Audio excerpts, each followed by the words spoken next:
Now it's time to see who has the heart. If you put your effort and concentration into playing to your potential, to be the best that you can be, I don't care what the scoreboard says at the end of the game, in my book, we're going to be winners. This is your time. Now go out there and take it. Just stay out of my way, or you'll pay. Listen to what I say. How about I just go eat some hay? I can make things out of clay and lay by the bay. I just may. What do you say? Welcome to the Best of Tailgate Talk, where we go back into the archives and hear some of our special guests you may have missed the first time around. We'll be back with the Best of Tailgate Talk after this. Come see all your friends at Applebee's in Athens. 12 minutes guaranteed or it's free Monday through Friday, 11 a.m. to 3 p.m. 7 items to choose from. Can't make it for lunch? Visit them for happy hour, 3 p.m. to 7 p.m. or late night. Half-price appetizers with beverage purchase, 6 appetizers to choose from. Call 233-4430 or order online at Applebee's.com and pick your meal up with Carside to Go. Applebee's Neighborhood Grill, Highway 72 in Athens, just off I-65. Eating good in the neighborhood. When things go wrong, State Farm is here to help life go right. And Agent Michael Howell is the one who can help get things back on track. See Michael for your auto, home, life, health, property, and business insurance, and be ready for those unexpected twists that life throws at you. Ask about banking and annuities, too. Call State Farm Agent Michael Howell at 232-5400. Visit him online at michaelhowell.net or go see him at 903 South Clinton Street in Athens. State Farm Agent Michael Howell. There when things go wrong, here to help life go right. From day one, First National Bank has been built on a strong foundation of community first. First to lend a helping hand, first to help with community events and fundraisers, first to support local students, athletic programs, and civic organizations, first to support events like United Way, Relay for Life, and many more charitable events, and most importantly, working for our great community. Without you, there'd be no First National Bank. Making communities great together, that's what we strive for. Equal housing lender, member FDIC. You guys just didn't want it bad enough. That should have been an easy win. What were you doing out there? You gotta hustle. You could have made that play if you'd been open. On the car ride home after the game, when you think you're helping by telling me what I did wrong and what I need to work on, all I hear is that I'm not good enough, that I'm supposed to be perfect, that it's not okay to lose. On the car ride home, all I need to hear is how much you love me and enjoy watching me play. That my worth isn't determined by my performance. That even on my worst day, I am worthy. That you see me learning, growing, and doing my best. And that is enough. This message presented by the AHSAA and the Alabama High School Athletic Directors and Coaches Association. PASnetwork.net. It's now your gateway to the Play Action Sports Network. Whether it's Play Action Sports coverage of school, youth, and amateur sports from Athens and Limestone County, or Calhoun basketball, James Clemens Sports, and Applebee's Tailgate Talk via PAS Plus. PASnetwork.net. Follow the links to download apps to hear live streams and podcasts, enable Alexa skills, or listen live on your computer. Covering Athens and Limestone County area sports, PASnetwork.net. Back with another week of the Best of Tailgate Talk. This time around, we've got a Father's Day edition as we feature conversations with past guests about their dads. We tip off with Jaeson Maravich, son of Pistol Pete Maravich, who was a guest back in 2016. After that, we hear from George Case III from 2019 about his dad, former MLB outfielder with the Washington Senators and Cleveland Indians. We go back to basketball and talk with another third, this time Chuck Cooper III, about his dad, the first African-American player drafted into the NBA by the Boston Celtics. Our conversation with Pat Donahue follows that as we visit with him about his father, Ken, joined by Coach Gene Stallings. Roger Maris Jr. comes next before wrapping things up with Alexa Stabler, daughter of Kenny Stabler, who spoke with us leading up to the Snakes' induction into the NFL Hall of Fame. We'll be back with a live show next month at Mud Volleyball for a Cure, so if you're interested in getting up a team for that, go to their Facebook page and find out more. Make sure you're getting those Athlete of the Week nominations in to us at tailgatetalk.net as well. We'll start giving away Applebee's gift cards and Tailgate Talk t-shirts starting back in August. We'll be back with the best of Tailgate Talk after this.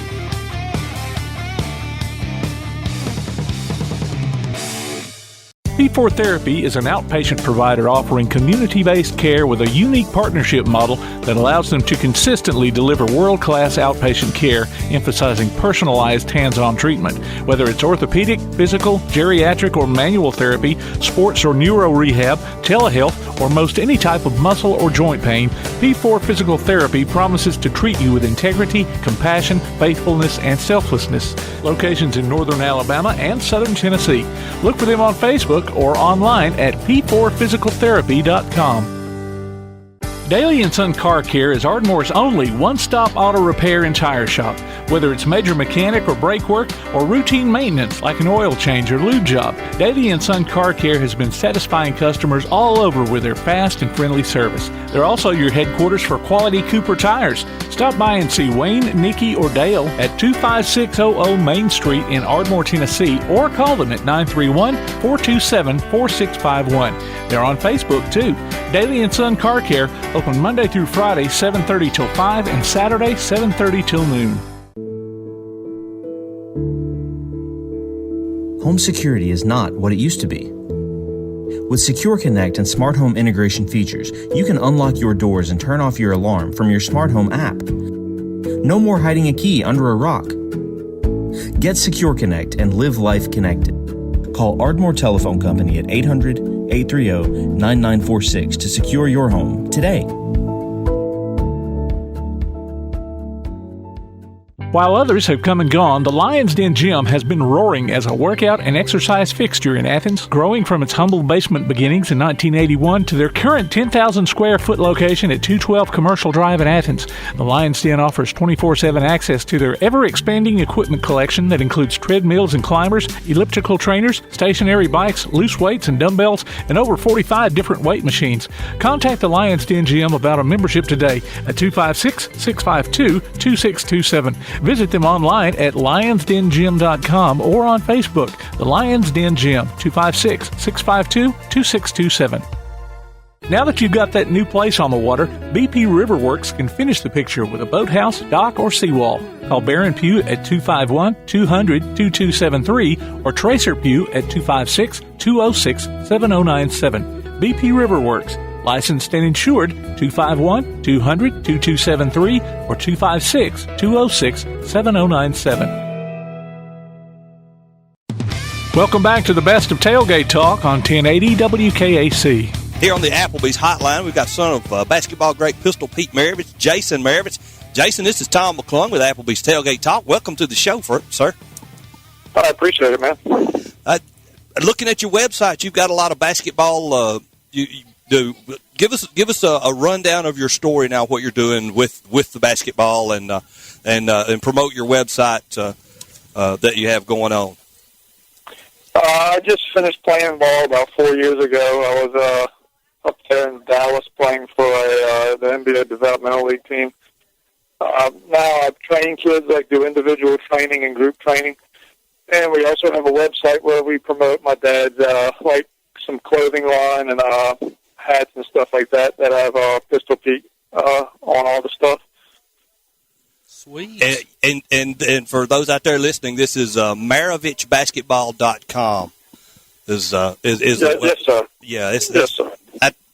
We're Googling like crazy here to make sure we get all of your information out there just right. Oh, it's actually just PeteMaravich.com.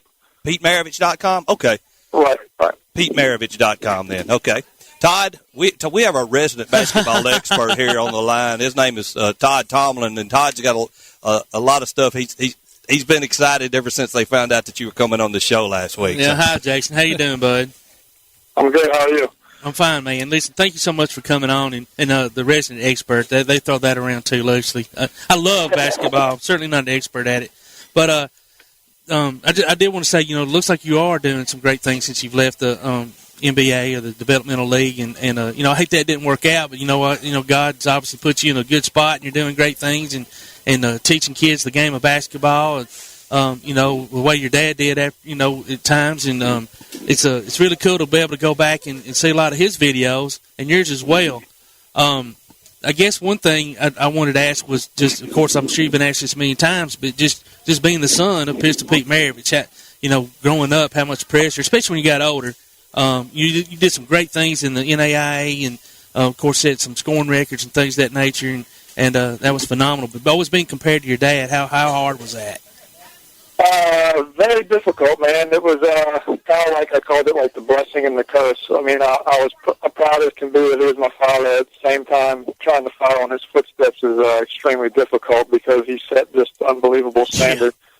But it was very hard when I was young. As I got older, I learned if I was going to pursue basketball, I was going to have to, deal with the pressure and stuff. So I think as I got older, I got more at ease with it and just accepted it for what it was. But I couldn't be prouder, though. Yeah, and I know when your dad passed away, you were only like 8 years old. So being that young and not, maybe it would have been different if you'd have been a little older. But because I know, obviously, being that young, you didn't see him play a lot, and you weren't around him as an adult so much. So you're being compared to someone that you didn't truly know that well. Right. Right. Yeah, he was just dad to me. I didn't really realize what he did until I was older. Yeah, and that probably even had to make that pressure even more. But share some of your experiences in college, man, and what y'all did, and just as a team and yourself. I'm sorry, what's that? I'm sorry. Just share some of your experiences about being in college and what you did, as a team and stuff.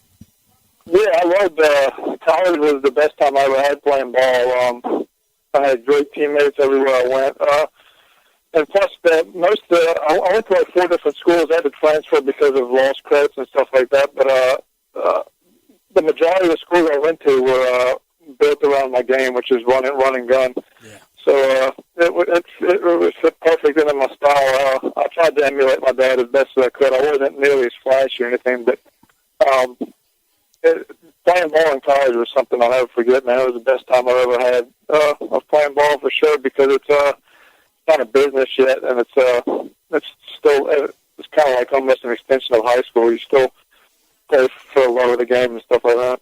Yeah. Well, listen, you're very successful, and it's all turned over into something now where you're teaching these younger kids. Tell us, share about your camps and what you're doing, and how parents, if they're interested in participating, share about some of that stuff.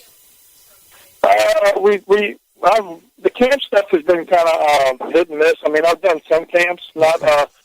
We did have my dad's memorial camp in Florida. We used to do forever, but the school actually ended up closing down, so we couldn't do it anymore there. But I'd like to, get the camps back going during the summer or something like that because I think camps are really important, especially for the younger kids.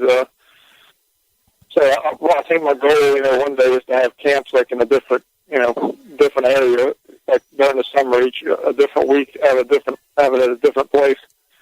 And I like doing camps everywhere, but I really like doing them down south, especially because there's a huge following for that stuff down here.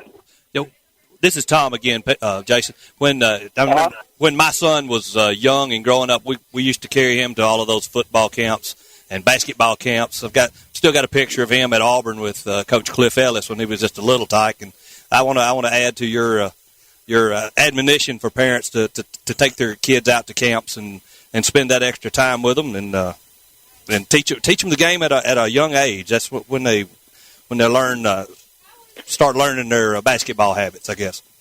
Yeah, I think camps are very important still to this day for a lot of reasons. But you're right, discipline, teamwork, all that stuff. I mean, there's a lot of camps that are not as good as others, but I mean, I still think they're very valuable, especially for kids that want to learn the game the right way and are interested in pursuing it. That's good, dude. Producer's got a question here. Go ahead. I was just going to ask you, what's your future plans, or just continue working with kids as much as you can, or? Yeah, I'm still trying to figure. Ever since I stopped playing, man, it's been kind of confusing because I put so much time into basketball for like 20-something years, and now next phase of my life I've been trying to figure out. But I like training kids, and I'm doing that right now. I don't exactly know what I'm going to try to do in the future, but still trying to work that out. But it might involve basketball, it might not. I'm thinking it will because I've been around it all my life. But I think what I'd like to do eventually, like we were talking, I'd like to do, have like a tour, like a Pistol Pete camp tour during summer and stuff like that. Yeah, that'd be great. And I have them in different spots, like something like that. I think would be fun. Yeah, and going back to something we talked about, this is Tim, by the way, something we talked about earlier here, Todd brought up the pressure that was on you. I just think it's kind of interesting that, the expectation that people had of you, your dad just didn't pop out of the womb spinning a basketball on his finger. That took a lot of work. Exactly. No, absolutely. One particular I saw up with I had when I was in Gulf Coast Junior College in Parkinston, Mississippi. I had a couple of string of like 40, 45-point games. And I remember a reporter came up to me after the game and he interviewed me, whatever, and said, that would be just an average game for your dad. And I was like, yeah, pretty much. Jeez. But anyway, he did an article in the paper the next day, and it said, Jaeson Maravich, great player, but no repeat. And it was spelled out E-P-E-T-E. So my coach got all over him and said, instead of comparing him to his dad, why don't you compare him to the guys he's playing against? Because there hasn't been 2 or 3 guys that have been as good as his dad. So. Yeah, bless your heart, dude. That's a story right there. It's indicative to what you had to go through, and not have that. Yeah, we had talked a couple of weeks ago to one of Kenny Stabler's daughters, Alexa, and of course, I don't know how many folks expected her to grow up and play football, but I guess the expectation was for her to go to Alabama. But I thought, man, being Pete Maravich's son, no. So it wasn't easy, that's for sure. Actually, we're in talks. They're supposed to be making a movie on his whole life. Wow. We talked to somebody from California there, that's actually pretty much. I mean, we've already signed up to do it. It's going to cover, from his childhood to LSU to the pro years. So I'm pretty excited about that because the original only covered his 8th grade year of high school. Right. So I think his life is made for a movie. Everything from on the court to off the court, and then getting saved, and then hopefully it's done right, so people can see the story. And I just want you to know, it's Todd again. Listen, man, you are carrying on your dad's legacy, and I know it's a blessing, but it's a burden too. So you're to be commended, man, for doing what you're doing and how you're teaching the kids and just living up to you're living up to what is expected of you. So. Don't ever get down. I know it's hard not to, probably, but just hang in there. I appreciate that, man. All right, Jaeson, thank you so much for taking time out of your day and joining us here. Don't be a stranger. Come back to Tailgate Talk anytime you want, bud. I appreciate it, man. Enjoy it, man. Thanks a lot. Thanks a lot, Jaeson. Take care. Ladies and gentlemen, Jaeson Maravich, son of the late, great Pistol Pete Maravich, grandson of Press Maravich. We didn't get to talk to him about his grandfather much, but that was great. That's the next time. Next time. Yeah. When you see the new Pistol movie come out, you heard it here first. First, it's time to go to our sponsors. You've been listening to Applebee's Tailgate Talk.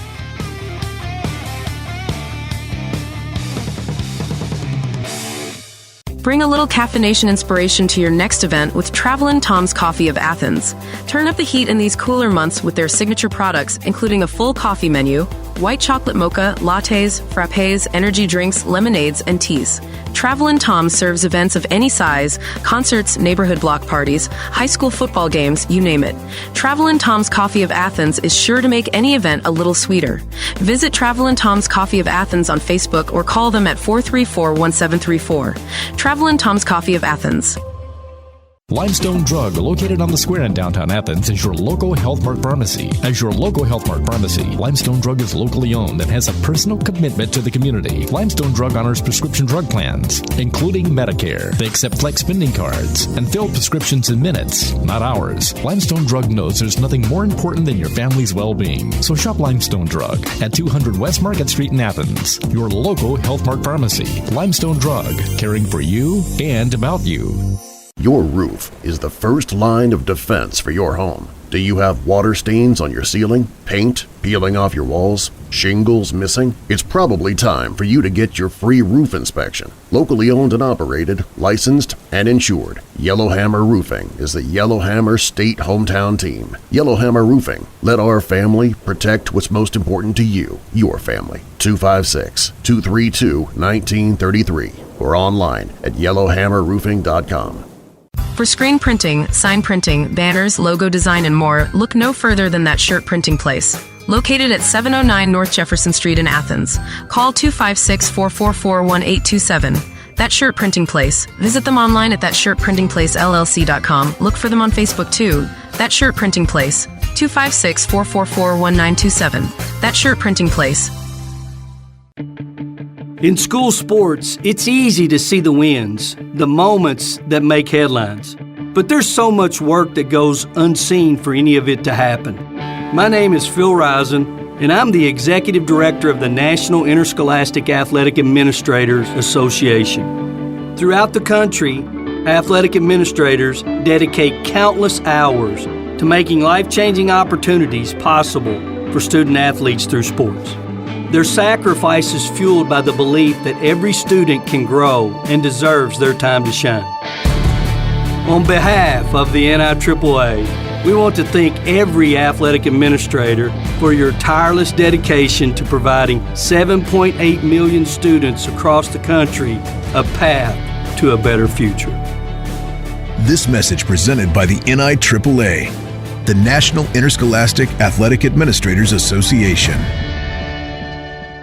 School may be out, but you can still enter your nominations for the Applebee's Athlete of the Week over the summer for the upcoming school year.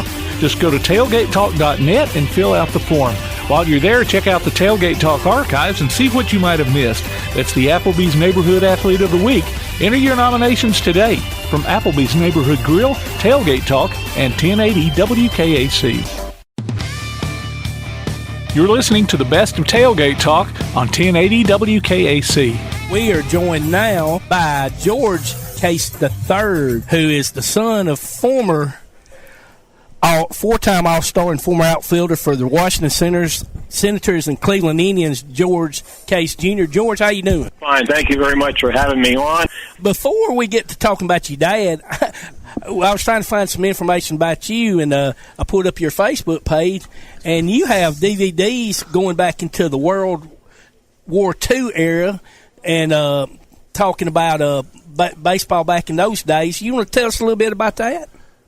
Yeah, well, I would tell you what it was. A couple of years ago, a fellow who was Mickey Vernon's good friend, and Mickey Vernon and my dad were teammates, and Mickey had film and my dad had film that they took during their playing career. It was all in color, 8mm home movie film, and we decided to put it together into a DVD, and it's been very well received. It's so rare is that you're looking at World War II era Major League Baseball in color with the film and the narration by my father and Mickey Vernon, who are actual, players from that era. So it's not game action. It's really the life of the Major League ball player. Preseason, spring training, promotions, batting practice, clubhouse, dugout scenes, and all that. So it's a part of baseball that the average fan really doesn't see. It goes to a ball game to watch a Major League game, but they don't see what goes on behind the scenes and what it's really like to be a Major League ball player. And the film, which was very early, World War II from 1939, where my dad started taking the film, and it's all in color. So you see a few newsreels once in a while, they're black and white, but very rarely, if ever, do you ever see anything in color from that era. And I think it's pretty cool that you said, in what I'm reading, it says your dad and Mickey Vernon were actually narrating this. Yeah, they do. My dad narrated the first part, and then when we added Mickey's, he's narrating the second part. So you actually hear the voices of both my father and Mickey Vernon on the DVD. Very cool. And I've noticed that Netflix has got a documentary, World War II in color, And so you're talking about the color footage and all. Right. It is kind of. I have seen that the Netflix. I've seen the World War II color, and that's World War II in color. I think it was taken by newsreel cameramen when they were using color, but pretty much everything you see of that era is black and white. And to be honest with you, I've never seen color 8mm home movie footage of Major League Baseball. I've never seen it other than what we have, and it's been very well received. And Facebook has been great because a lot of baseball fans are on Facebook, and that's where they've found the information that I have about the DVD. Awesome. Well, George, tell us a little bit about your dad and about his baseball career. 4-time All-Star. He was, he was a very good player. I'm not saying that he was the caliber of a Babe Ruth or Gehrig or Cobb or any of those guys, but he did play with Williams and DiMaggio and Feller, and my dad was a 4-time All-Star, had a 10-year Major League career, and led the major leagues in stolen bases 5 consecutive years. He was very, very fast. And the 6th time he led the American League when he was 1 year away from retirement, when he was playing for Cleveland, he led the American League in stolen bases. So, I was very fortunate. My dad started playing when he was about 10. I started playing when I was about 10, and we both had the same name. We both played baseball, played in the same area. And for me, it was a wonderful growing up privilege that I had to have my dad's name and to actually be able to play baseball. I'm not saying I was ever as good as him. I was a little bit bigger and maybe stronger.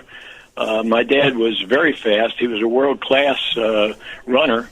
And he used to laugh. He said, "Yeah, you're probably bigger and stronger than I am, but why don't we go out and have a race?" And so I used to laugh. I said, "Pop, I know you're going to beat me at a race. I mean, I might hit the ball further, but you sure as heck can run faster than I can." So George, piggybacking on that, so this is where Bill Veeck got to deal with Jesse Owens. Yeah, he did. And my dad raced Jesse Owens. This was in '46. Wow.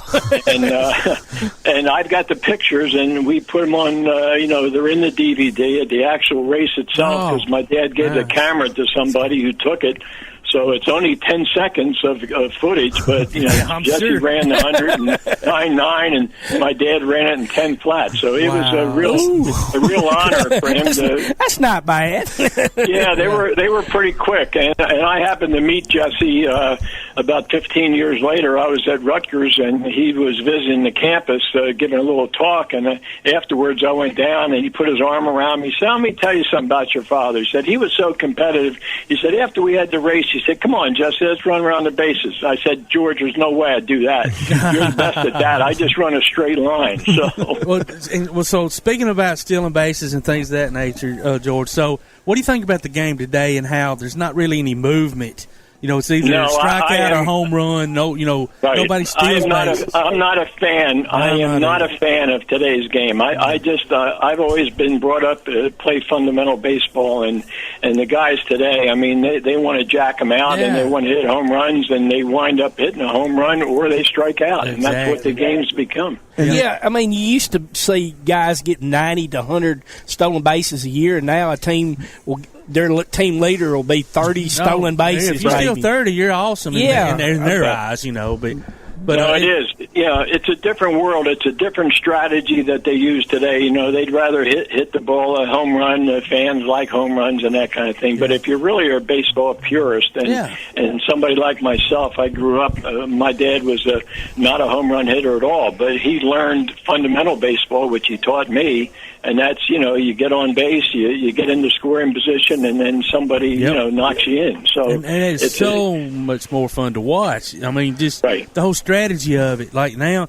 like back in your father's day, all the way up till when we played, when we were young, you didn't see a shift. Because people could hit to the other opposite side of the field. Yeah, now everybody's Freddie Freeman gets. It always gets me every time, George. Watch, I'm a big Braves fan down here, and every time Freddie Freeman gets to bat, the whole infield just shifts another direction. Third baseman's on the other side of second. Exactly. Well, no, they do. That's a defensive strategy, and they know that they're not going to go the other way. When if you look at it and you say, "My Lord, why don't you just drop one down. Absolutely. Bunt. Exactly. Throw a bunt down. It's mind-blowing. It's like watching pro basketball. Everybody wants to shoot the three and not play defense. Once they let it go, then the other team just takes off for the other.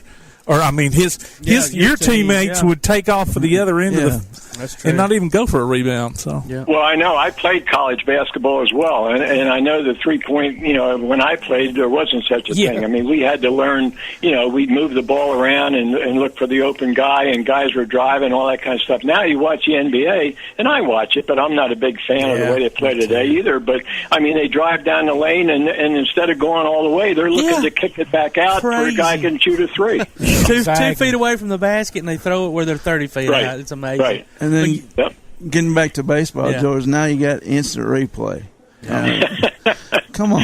Well, I'm not a big fan of instant replay either. So. I mean, human error is there with the umpire. I mean, leave it alone. Leave it alone. I agree. Your game's long enough. That's my philosophy. I mean, baseball and arguments and all that kind of stuff, that's been part of the game. But the way it is today, I mean, if you're a ball player and all of a sudden you got to stop for 4 or 5 minutes or whatever it is, I mean, you're standing around not doing anything, and that makes the length of the game. And why a lot of young people they just don't like it anymore that's why they don't play. they say, oh, the game's too slow. Well, they might think it's too slow, but it's a very cerebral game. But it is going to be slow if you're going to be stopping and you're going to be changing pitchers every batter or whatever the heck it is. And then you get an instant replay where the umpires are huddled waiting for somebody to make a call for 5 minutes before they decide, okay, now we'll go back and now we'll start to play again. Well, a ball player, I can tell you as an athlete, they don't like to be standing around. You want to play the game. You want to move. Because you're getting stiff standing, especially out there in the outfield. Just around. Absolutely. We'll be back with more of our Tailgate Talk conversation after this. When you're looking for something special for your next event, why not bring in the most amazingly fine flavored shaved ice this side of the islands, Kona Ice of Decatur and Athens. Whether it's a school or major sporting event, a picnic, or festival, Kona Ice brings the fun and laughter. From their steel drum music to their signature flavor wave, where guests can flavor their own shaved ice. No event is too big or too small. Kona Ice makes fundraising easy too. Call Kona Ice today and tell them what you have in mind. 256-566-5298. Or look for them on your favorite social media platform. Kona Ice of Decatur in Athens. 256-566-5298. P4 Physical Therapy is a new outpatient provider offering community-based care with a unique partnership model that allows them to consistently deliver world-class outpatient care, emphasizing personalized hands-on treatment. Whether it's orthopedic, physical, geriatric, or manual therapy, sports or neuro rehab, telehealth, or most any type of muscle or joint pain, P4 Physical Therapy promises to treat you with integrity, compassion, faithfulness, and selflessness. Locations in Athens, Huntsville, and Winfield, Alabama, as well as Fayetteville and Knoxville, Tennessee. Look for them on Facebook or online at p4physicaltherapy.com. When things go wrong, State Farm is here to help life go right. And Agent Michael Howell is the one who can help get things back on track. See Michael for your auto, home, life, health, property, and business insurance, and be ready for those unexpected twists that life throws at you. Ask about banking and annuities, too. Call State Farm Agent Michael Howell at 232-5400. Visit him online at michaelhowell.net or go see him at 903 South Clinton Street in Athens. State Farm Agent Michael Howell. There when things go wrong, here to help life go right. Come see all your friends at Applebee's in Athens. 12 minutes guaranteed or it's free Monday through Friday, 11 a.m. to 3 p.m. 7 items to choose from. Can't make it for lunch? Visit them for happy hour, 3 p.m. to 7 p.m. or late night. Half-price appetizers with beverage purchase, 6 appetizers to choose from. Call 233-4430 or order online at Applebee's.com and pick your meal up with Carside to go. Applebee's Neighborhood Grill, Highway 72 in Athens, just off I-65. Eating good in the neighborhood. Keep up with local school, travel, youth, and amateur sports throughout the week with a Play Action Sports Update. Listen weekday mornings at 7:30 and weekday afternoons at 1:30 and 3:30 as we bring you the latest scores, news, and announcements from Limestone County and surrounding communities. That's the Play Action Sports Update 3 times a day, Monday through Friday on 1080 WKAC. We continue with our conversation on the best of Tailgate Talk on 1080 WKAC. Also, talk about some other things. I've been looking all. I sent you a friend request, by the way, so I've been looking all on your Facebook page. But y'all have got a website, timelessbaseball.com, and I see you also have a podcast. You want to tell us about that? Yeah, well, they came to me about a year ago and wanted to, because I guess I've got certain reputation or whatever as an authority on World War II era baseball, and so I developed a website. My grandson, who's helped me, he's a graduate of the University of Virginia and is really a technical wizard, and he said, "Granddad, let me help you." Well, he put together the website. Never met my dad. Actually was born after my dad had passed away. But the website is really a look back at World War II era Major League Baseball, and I talk about the great players, Williams and DiMaggio and Feller and Greenberg and all those guys that my dad had the good fortune to play with. And people ask me all the time about World War II era baseball. They go to the website. So, that's really a way of I've honored my dad's memory by having it.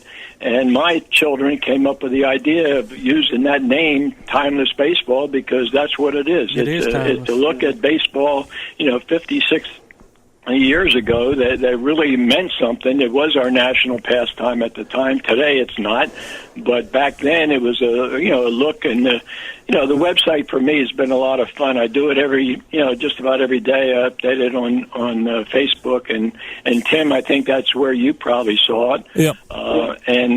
It's been a great opportunity for me to share my love of baseball with people around the country who also love the game. Yeah. And what a wonderful project for you and your grandson to create that website, and for him to learn. Obviously he knew a lot about your dad prior, but I'm sure he learned more. Working together with you. Well, he did. I mean, my grandson, and I have 2 grandsons and 4 granddaughters. I have 2 sons and a daughter, and they've always left the baseball part up to me. But from the technical part, I mean, my grandson, if he wasn't around to help me, I don't know what I would have done. I probably wouldn't even had a website, because he said, "Granddad, I can do it for you." And, about a half hour later, he knocked the whole thing out, showed it to me. He said, "What do you think?" I said, "Man, let's go with it. It's great." That's awesome. That is great. So is Facebook page, is it Timeless Baseball? What's the Facebook page? The Facebook, it's www.timelessbaseball.com. Okay. And your podcast is Comfortably Zoned Radio Network? Yeah, it's a fellow named Ralph Tycho, and he's now put it on TV as well. And he's based out in Alameda, California, and contacted me. He was on Facebook himself and saw, just like you did, Tim, saw a little bit about what I had to say. And he called me up one day. He said, "Hey, would you be interested in doing a podcast?" And to be honest with you, at the time, I didn't even know what a podcast was. Now, that's the biggest thing in the world. I said, sure. So, I got on, and they do it, once a week, and it's fun for me because I've also talked to some Major League players who I know. Al Downing, who pitched for the Yankees and the Dodgers, a personal friend of mine, and Al Clark, who is American League umpire, he's a personal friend of mine. We've had them on, and various authors of baseball books, and other people who really are interested in that era of Major League Baseball. So the podcast has been very enjoyable for me as well.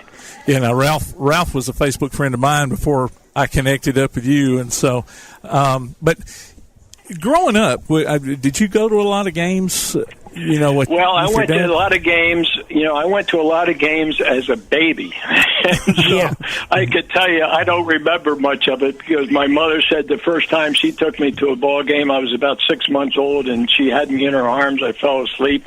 But then about 3 or 4 years later, and I don't remember the incident, but my mom always laughed about it. She said, "Here I am. I'm sitting in the stands at Griffith Stadium, and some guy is not too far from us, and he's giving my dad a hard time. My father booted a ball or struck out or did something, and so the guy said, 'Case, you're a bum.' And so I stood up and in my high, shrilled voice said, 'You can't talk about my daddy that way.'" There you go, buddy. Good for you.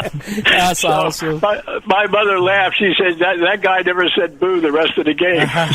Wow. That's great. Hey, put him in his place. That's right. Well, hey, we want to give tell people how to get a hold of your DVDs, because I might have to order these myself. So if anybody wants to get a hold of your DVDs, how can they do that? Yeah, they can just go on the website, www.timelessbaseball.com, and there's a button to hit for PayPal.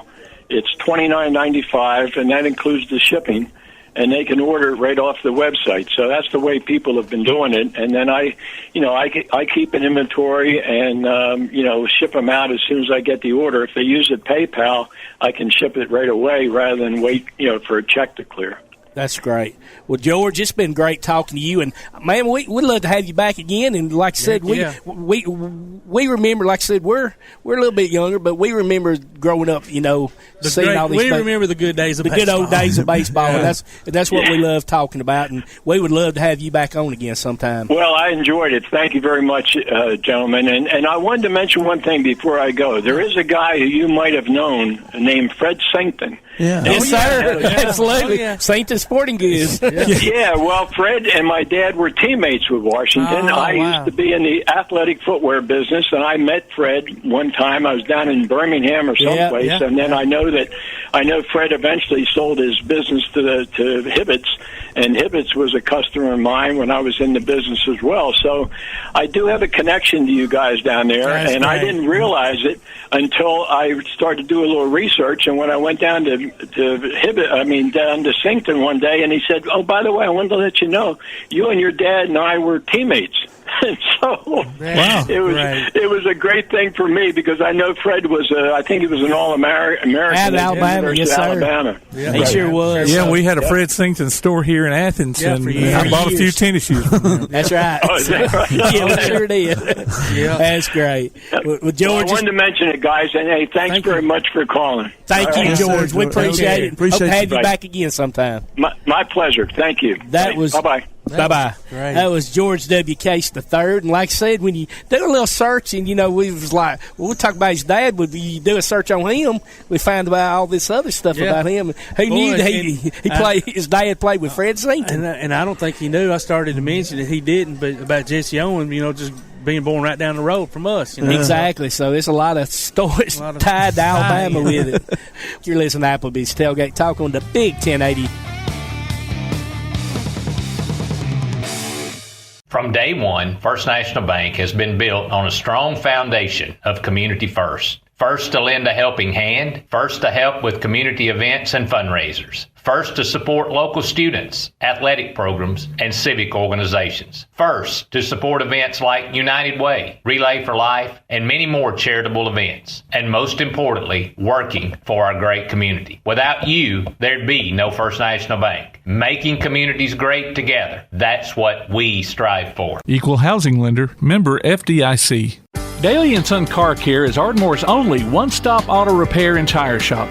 Whether it's major mechanic or brake work or routine maintenance like an oil change or lube job, Daly & Son Car Care has been satisfying customers all over with their fast and friendly service. They're also your headquarters for quality Cooper tires. Stop by and see Wayne, Nikki, or Dale at 25600 Main Street in Ardmore, Tennessee, or call them at 931-427-4651. They're on Facebook, too. Daly & Son Car Care, open Monday through Friday, 7:30 till 5, and Saturday, 7:30 till noon. Limestone Drug, located on the square in downtown Athens, is your local Health Mart pharmacy. As your local Health Mart pharmacy, Limestone Drug is locally owned and has a personal commitment to the community. Limestone Drug honors prescription drug plans, including Medicare. They accept flex spending cards and fill prescriptions in minutes, not hours. Limestone Drug knows there's nothing more important than your family's well-being. So shop Limestone Drug at 200 West Market Street in Athens, your local Health Mart pharmacy. Limestone Drug, caring for you and about you. Your roof is the first line of defense for your home. Do you have water stains on your ceiling, paint peeling off your walls, shingles missing? It's probably time for you to get your free roof inspection. Locally owned and operated, licensed, and insured, Yellowhammer Roofing is the Yellowhammer State hometown team. Yellowhammer Roofing. Let our family protect what's most important to you, your family. 256-232-1933 or online at yellowhammerroofing.com. If your place on the water needs some attention, call BP Riverworks. Boathouses, docks, seawalls, and repairs. Call Baron Pugh at 251-200-2273 or Tracer Pugh at 256-206-7097. BP Riverworks. Licensed and insured 251-200-2273 or 256-206-7097. Coming this fall to a podcast platform near you. The Wingmen. There's someone on the wing. Something. Join us live every week this football season as Kirk Pierce, Johnny Johnson, and Brad Kimbrough talk James Clemens sports with coaches, players, and other special guests. The Wingmen. We're winging it, Jerry. Coming this fall on your favorite platform via the PAS Plus app on your Alexa device by saying Open PAS Plus and online at jcwingmen.net. Welcome back to the best of Tailgate Talk on 1080 WKAC. We have got Chuck Cooper III on the hotline here, so to speak, hotline. It is hotline. It is hotline. Because we got the hot dude on the hotline. Chuck, that's welcome back to the show. Now, for those who don't know, Chuck has been one of our guests in the past, and it was great. The interview was so great, we had to bring him back on the show. Yep. Hey, well, thank you very much. I appreciate it. It's always a pleasure to get a chance to spend a few minutes with one of my favorite shows. Hey, listen to him. He knows how to talk. That's right. Absolutely. Now, we've seen some, just get right straight into it. We've seen some more recognition for your father, if I'm not mistaken, posthumously, or how does this work? Yeah. Incredible. On September 6th, he was inducted into the Naismith Hall of Fame. That's it. And just incredible honor, when you think about it. 63 years after he played his last NBA game, so we're incredibly grateful. Wow. Well, we're incredibly honored and excited that you're joining us so you can talk about it. Well, thank you. My pleasure. It's a pleasure to be here. We were blessed to have some presenters that really, when you think about the great game of basketball, there were multiple. I saw one reporter say there were multiple Mount Rushmores of professional basketball on stage to present my father. So it was tremendous. Now, Isaiah Thomas is this the Isaiah Thomas that we all know and love from the Pistons? Boy, I tell you, Isaiah was just incredibly grateful. He really literally held my hand and walked me through the entire process. But yeah, we had the great Hall of Famer Isaiah Thomas, Larry Bird, Bill Russell, Dr. J, Kareem Abdul-Jabbar, Elgin Baylor, Dominique Williams, Ray Allen, Tommy Heinsohn, Manny Jackson. So, I mean, it was just that itself was almost surreal for me that those guys were gracious enough to present my dad into the Naismith Memorial Basketball Hall of Fame. That is incredible. We're talking about these honors. For those folks who didn't hear your interview the first time around, tell everybody what he's being honored for. Talk about your daddy, man. Tell us all about it. Brag on him. Sure. So my father was a trailblazer. Some call him the Jackie Robinson of basketball. I collectively like to include Earl Lloyd and Sweetwater in that conversation whenever I mention Jackie. But back in the day, the NBA draft wasn't covered on ESPN. There was a smoke-filled room in Chicago. It's a 1950 NBA draft. And the Boston Celtics turned the pick. It was the 13th overall pick in that draft. And Walter Brown, the owner of the Celtics, stood up and said, Boston takes Charles Cooper, the All-American out of Duquesne University. One of the other owners said, you can't take him, he's colored. And Walter Brown said, I don't give a damn if he's straight, polka dot or plaid. Boston takes Charles Cooper out of Duquesne University, and the NBA color line was forever broken. Amen. Wow. Good for you. Good for your dad, man. That is. Thank you. Awesome. And good for him for drafting him and not caring. Yeah. And we just put it point blank. It's a room full of big fat white men smoking cigars, probably drinking some brandy or something. Yeah. He said, "Would you take Charles Cooper from Duquesne?" What? You can't do that. No, crazy. That's exactly what happened. I can do it if I want to. It's my team. That's right. Well, like I say, it was the legend that drafted him. I mean, it wasn't just any owner that drafted him. It was a legend that drafted him.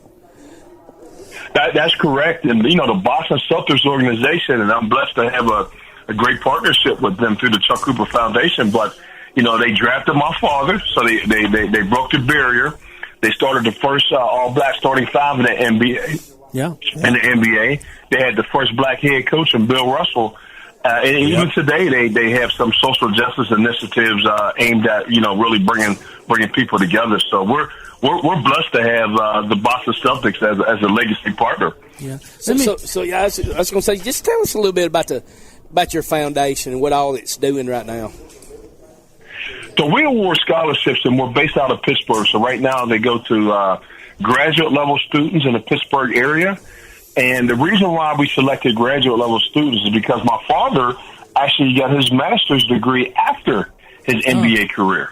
Oh, wow. Impressive. Yeah. So we said, how can we honor his legacy? So we started giving graduate scholarships to some highly deserving students back in 2013.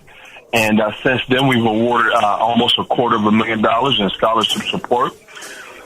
But we also have leadership development, and we go into the community and we talk to kids from K through 12 about the importance of education and really being good citizens and some of the work I do giving back to the community. So it's a tremendous opportunity and way to honor my father's his legacy. Exactly. That was just what I was sitting there thinking, what a legacy to have. And I know he's proud of you for carrying it on. He's looking down upon you and the whole foundation, and I know y'all are doing wonderful things. One thing I wanted to ask was going kind of back, and I don't know where I've been my whole life. I mean, I'm 54 years old, but I didn't know this until probably 5 years ago, and I actually saw it, I think, on like an ESPN 30 for 30 or something to that effect. But and I don't know this. I mean, this goes all the way back to segregation, I guess, around about the time your dad was drafted. But I didn't realize that Boston has such racial, a bad climate. And I'd seen where, it was almost like being in Birmingham here in Alabama, for goodness sake. Did your dad ever, talk about those times and how or if it was that bad on him being drafted, as the first African-American in the NBA, especially that particular city? Well, unfortunately, the ugly head of racism raises his head all over the globe, right? Yeah. But Boston itself, he didn't have a whole lot of issues in Boston. I mean, I'm sure there were some, got heckled by some fans that probably didn't want him to play.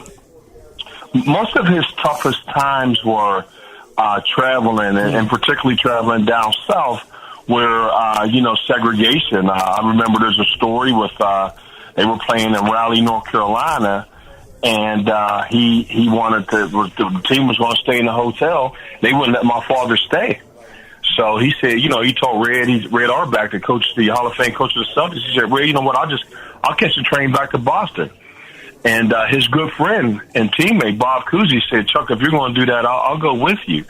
But unfortunately, they get to the train station, and I got a chance to sit down with the great Bob Cousy recently. Oh, wow. And he told me that, so they had a couple of beers on their way to the train station, and when they get to the train station, they have to go to the bathroom.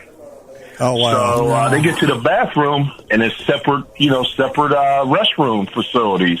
And Bob said he was really totally embarrassed and just didn't know what to say to my dad. But he also said he had his Rosa Parks moment. He said he and my dad found a safe spot off the platform and took a leak together.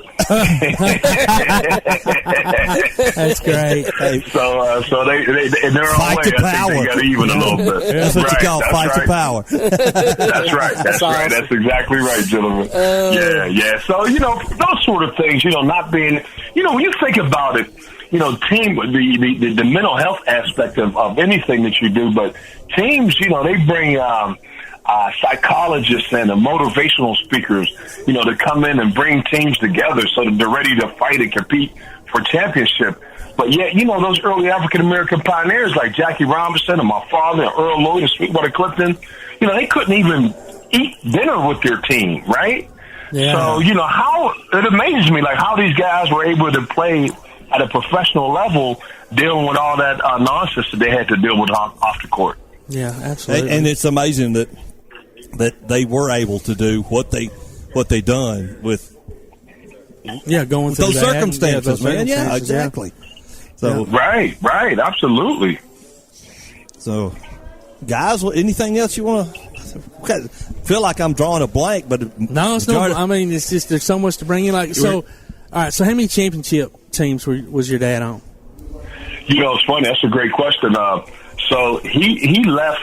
He played with the Celtics for 4 years. His playing time had went down a little bit, and he actually wanted a trade. So he asked for a trade. So he left Boston. But he always told me, he said if he would have known Bill Russell was on his way, and he'd have stayed. So he was right. Yeah, he was right before the big run then.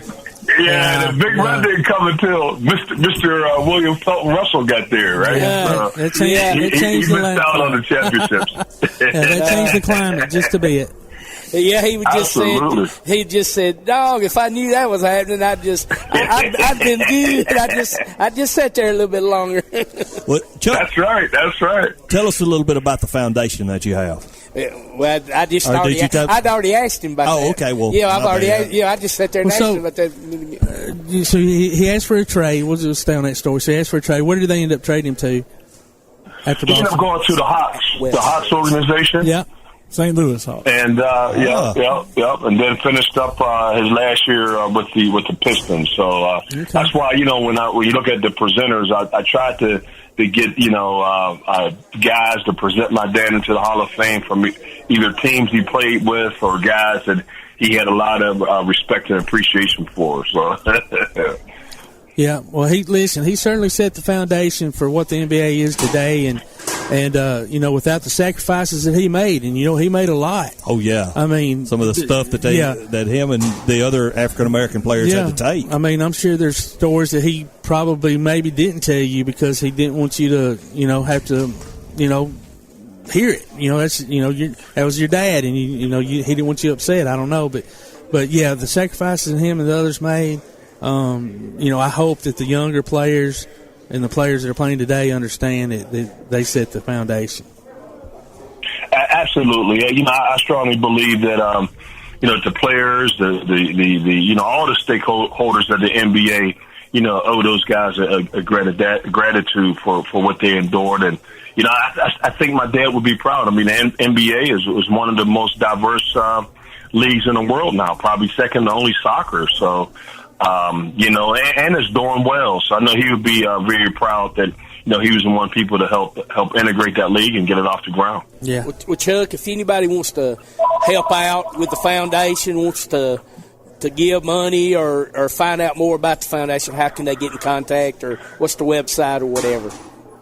Absolutely. I appreciate that. Running a nonprofit organization is tough, and we really rely on people to offer us support so we can to continue the work that we do.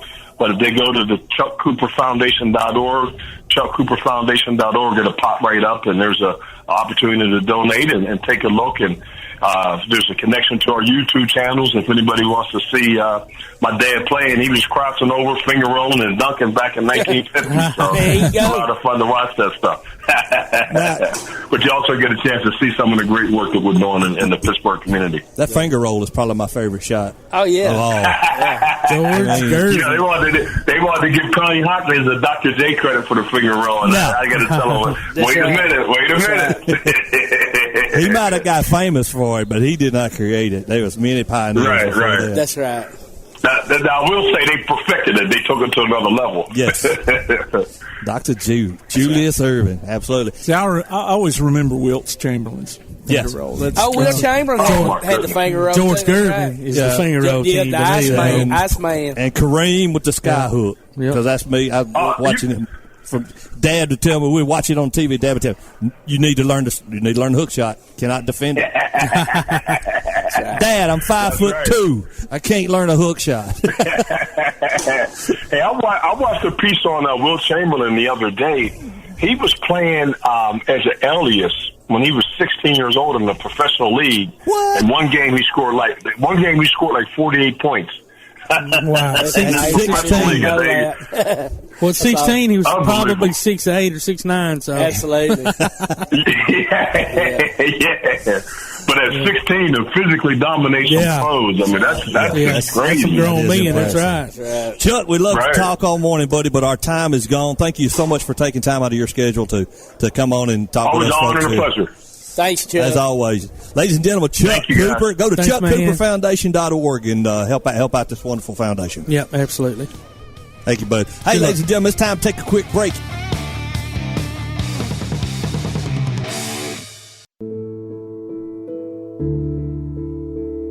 Home security is not what it used to be. With Secure Connect and smart home integration features, you can unlock your doors and turn off your alarm from your smart home app. No more hiding a key under a rock. Get Secure Connect and live life connected. Call Ardmore Telephone Company at 800-830-9946 to secure your home today. When things go wrong, State Farm is here to help life go right. And Agent Michael Howell is the one who can help get things back on track. See Michael for your auto, home, life, health, property, and business insurance, and be ready for those unexpected twists that life throws at you. Ask about banking and annuities, too. Call State Farm Agent Michael Howell at 232-5400. Visit him online at michaelhowell.net or go see him at 903 South Clinton Street in Athens. State Farm Agent Michael Howell. There when things go wrong, here to help life go right. From day one, First National Bank has been built on a strong foundation of community first. First to lend a helping hand, first to help with community events and fundraisers, first to support local students, athletic programs, and civic organizations, first to support events like United Way, Relay for Life, and many more charitable events, and most importantly, working for our great community. Without you, there'd be no First National Bank. Making communities great together, that's what we strive for. Equal Housing Lender, member FDIC. We are the NFHS. That stands for the National Federation of State High School Associations. But really, what we stand for, together with the AHSAA, are the 138,000 high school sports students in Alabama. And so we stand. We stand for the runners, soccer, and basketball players. We stand for their coaches, administrators, and officials. We stand for the swimmers, football players, and wrestlers. We stand for the golfers, softball, and volleyball players. We stand as the national leader and advocate for high school athletics and all who participate in them and make them possible. Because it is our purpose to ensure that high school students get to play, perform, and compete together. To learn more about who we are and what we stand for, visit nfhs.org. Takes a snap. He's going to fake the pitch. He's at the 20, the 10. He's going to get a cover. Yeah. Touchdown, James Clemens. Be listening for James Clemens High School football this coming season as the Jets take on the best in Class 7A competition. You can hear every featured game streamed live online at pasnetwork.net, on your Amazon Echo device by saying, Alexa, open PAS Plus, or on your PAS Plus app, and later on demand. You can also hear the replays Sunday afternoons on WKAC Radio. Join us for exciting coverage of James Clemens Jets football this season. Welcome back to the best of Tailgate Talk on 1080 WKAC. Ladies and gentlemen, we have son of former coach Ken Donahue, Mr. Patrick Donahue, live on Applebee's Tailgate Talk. Patrick, welcome to the show, bud. It's great to join you guys, but it'd been better if you could have talked to my dad, since he's the guy that did the coaching, not me. Oh, well, hey, I'm sure you... Hey, you were around him, so you got stories. You got stories for us. I'm sure you'll make your daddy proud telling some of these. But your daddy, he's got an unusual situation. He was born in Tennessee. He played at Tennessee, and then he came, and Coach Bryant came calling him, I guess, in 1964, and he stuck around Alabama for about 20 years till he ended going back to finish at Tennessee. So he had a little whirlwind career right there. Yeah, let me tell you a few little details. You got it right. Coach Neyland, that's probably the second most famous coach in the history of the SEC, right? Right. Oh yeah. And then he, Coach Neyland recommended him to Memphis State. That's what it was called at that time. Mm-hmm. But so as soon as he graduated, he became assistant coach at Memphis State, and that's where he met and married my mom. They got married in 1955. She was going to school there. Then he went back to Tennessee after that, and he was like the coach of the freshman team, I think. But I wasn't born yet. And Johnny Majors was that's the year he came second in the Heisman. So that's how my dad knew Johnny Majors. He was a very young coach when Johnny was playing in the mid 50s. Then my dad, after that, went to Mississippi State. He's the defensive coordinator there. And that was from like 61 to 64, and I was born in 61. But if I understand it correctly, when Coach Bryant called in 64, before the 64 season, my dad went from defensive coordinator to just defensive line coach. I don't know if it was my dad thought it was better to coach for Coach Bryant, and he was willing to take a slight demotion, or maybe Coach Bryant knew what was coming, because that first year, Coach Stallings was the defensive coordinator, and then after 1 year, Coach Stallings took the head job at Texas A&M, and my dad was made the defensive coordinator. Awesome! I think he did know what was coming then. Sounds like.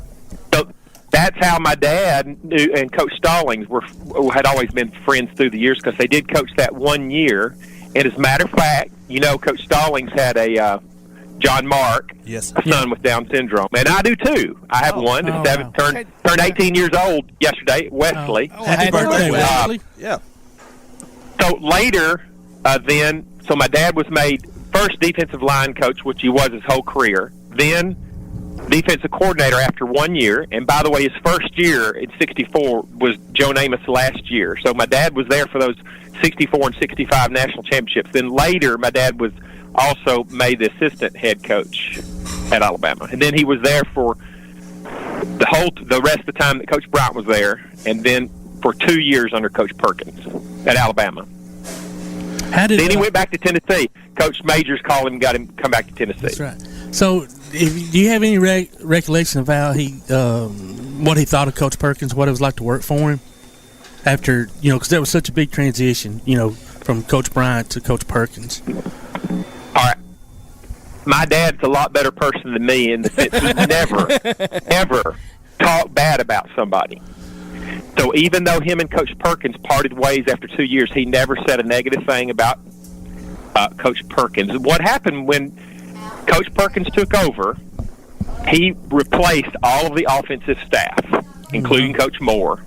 Okay. Yeah. But he kept the defensive staff, I think, because Coach Bryant encouraged him to do that. Then after 2 years, the second year my dad was there, they had a pretty rough year. I think they only won 4 or 5 games, but they did beat Auburn at the end of the year, that year when Bo went the wrong way, as we talk about. That game. I remember that one, yep.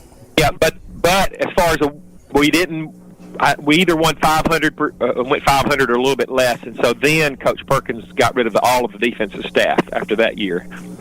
And then Coach Majors called and asked him to come up there, and he was there for 5 or 6 years. Yeah, that's great. Sounds like Coach Majors was waiting on that one. Yeah. He knew who he was. Well, and in defense of your dad, that certainly wasn't his or the defensive coaches. I remember that season. It was more probably on the head man than it was his assistants. Oh, absolutely. But I'm not talking bad about it. You're being kind. My dad, he coached when Coach Majors was the senior at Tennessee, but Coach Majors was also assistant coach at Mississippi State when my dad was there. So they knew each other well. Okay. Yeah. That's wild how these connections just, come and go, and then you bring somebody in and back and forth in your life. That's pretty cool.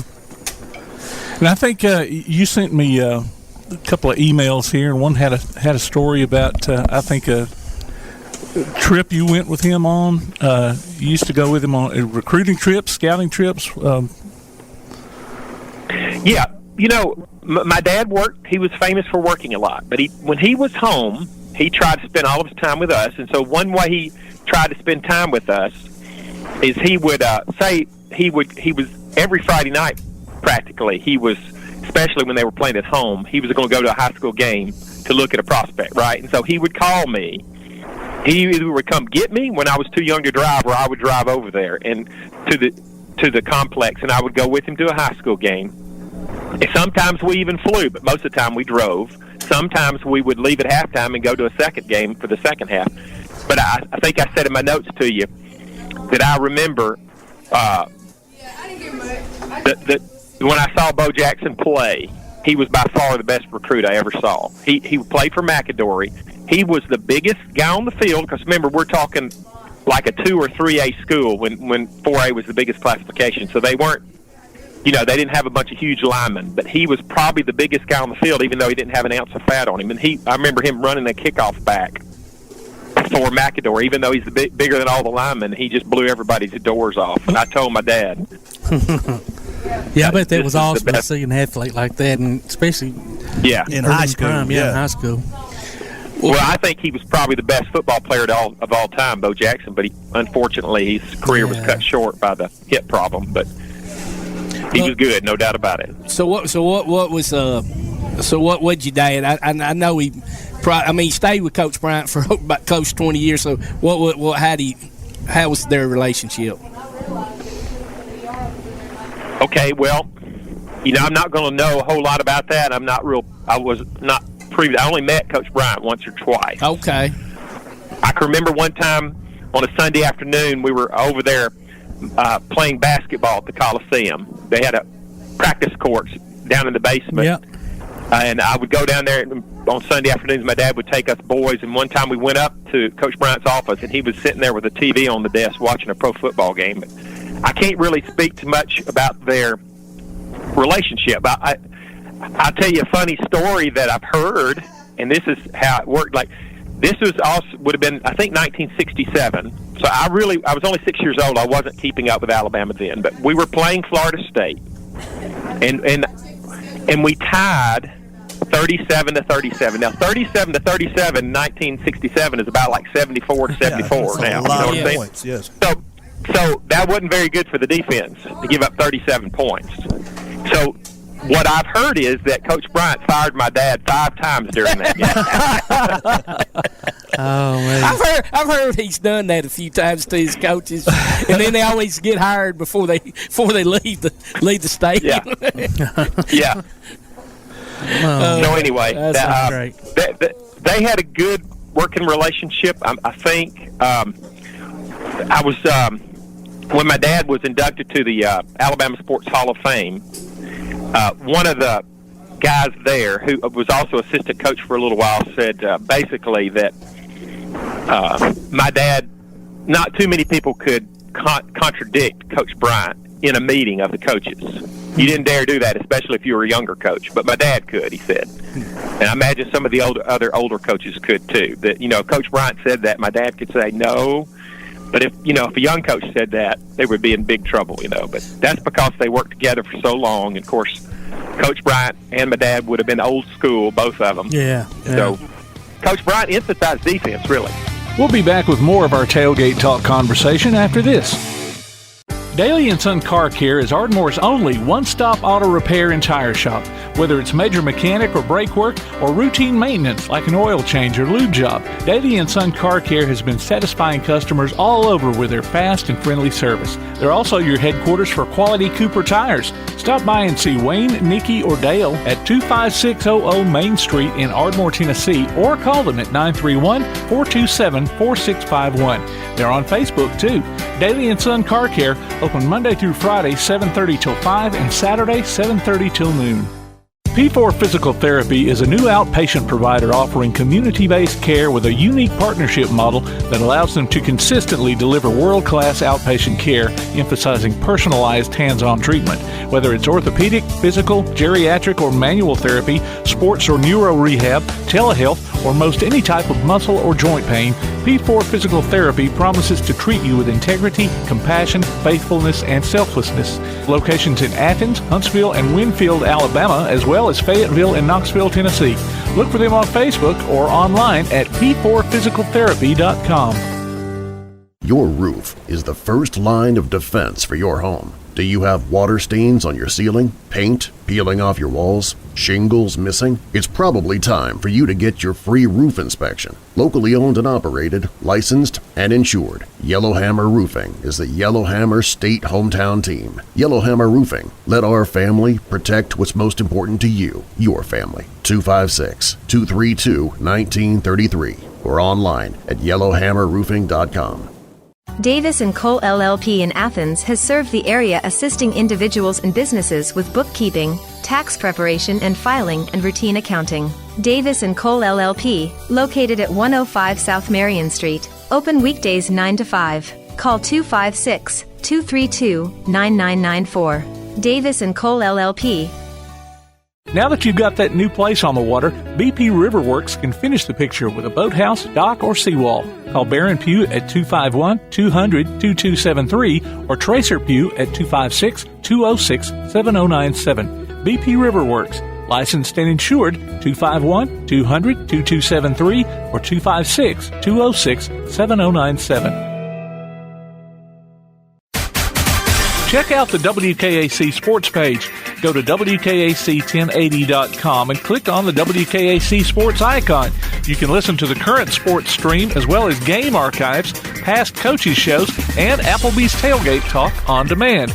If you're on your smartphone, you can stay automatically updated as new items are posted. The WKAC sports page, another reason why your best source for Limestone County sports is WKAC1080.com and 1080 WKAC.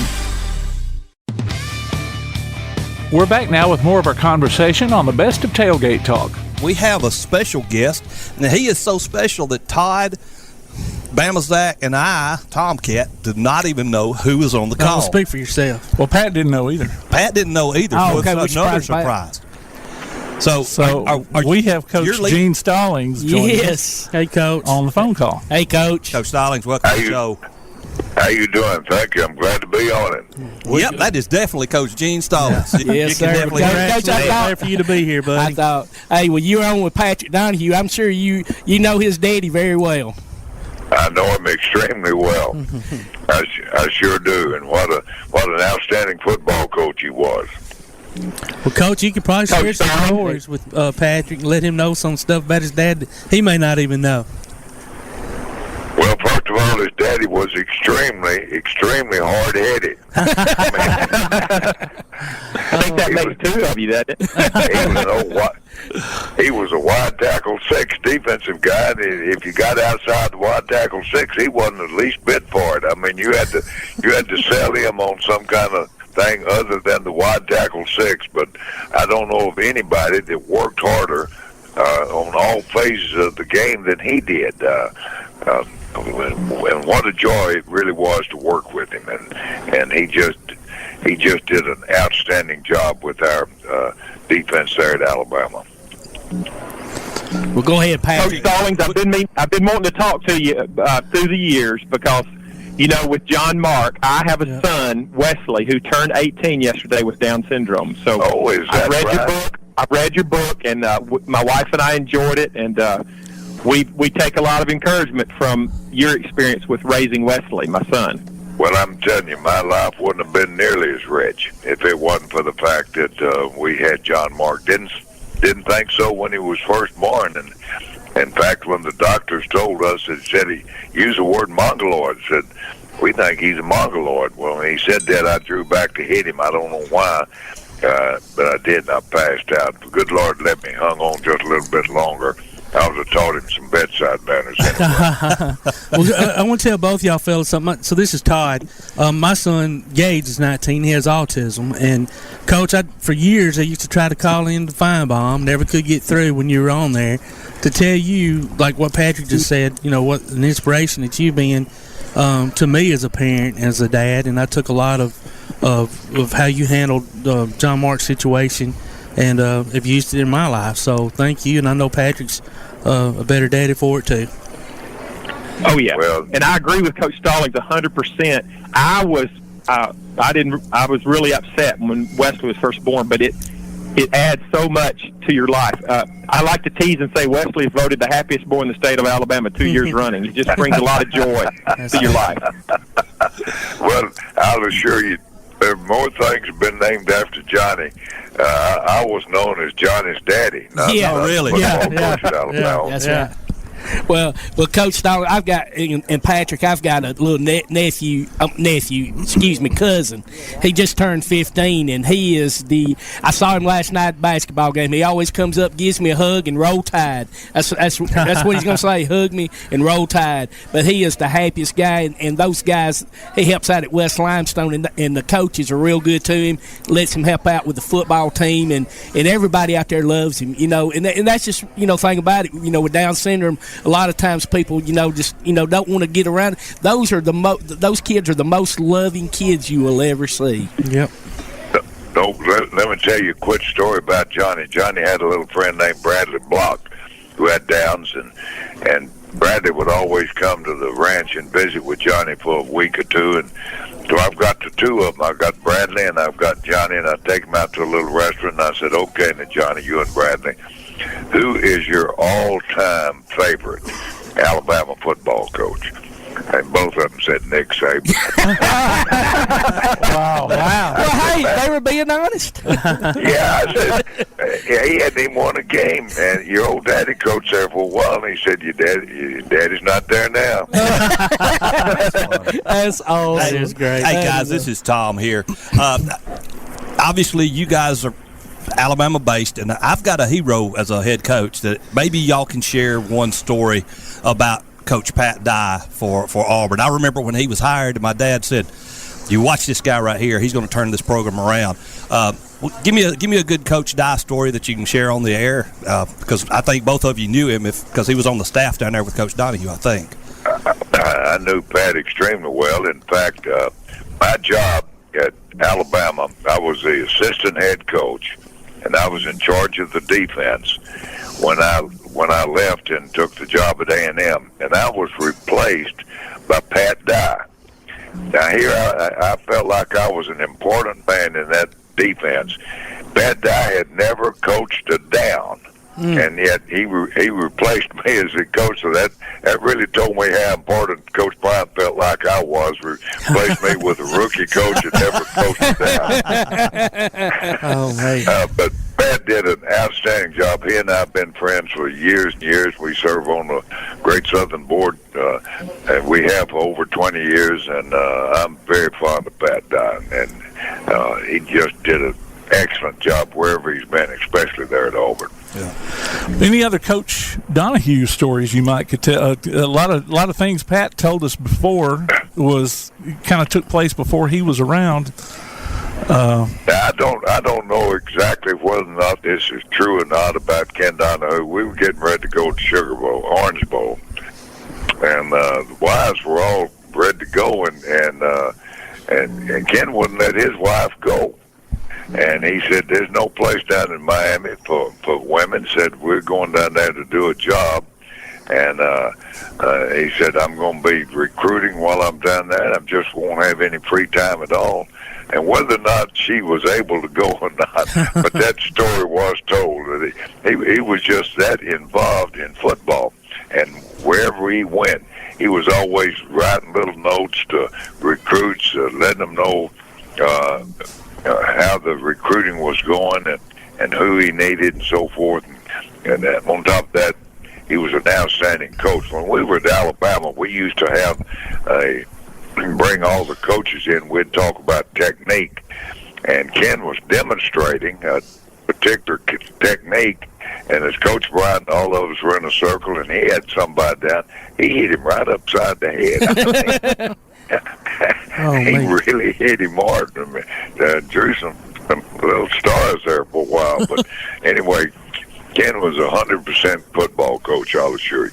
Well, Coach, we know you've had your health issues lately. How you doing right now?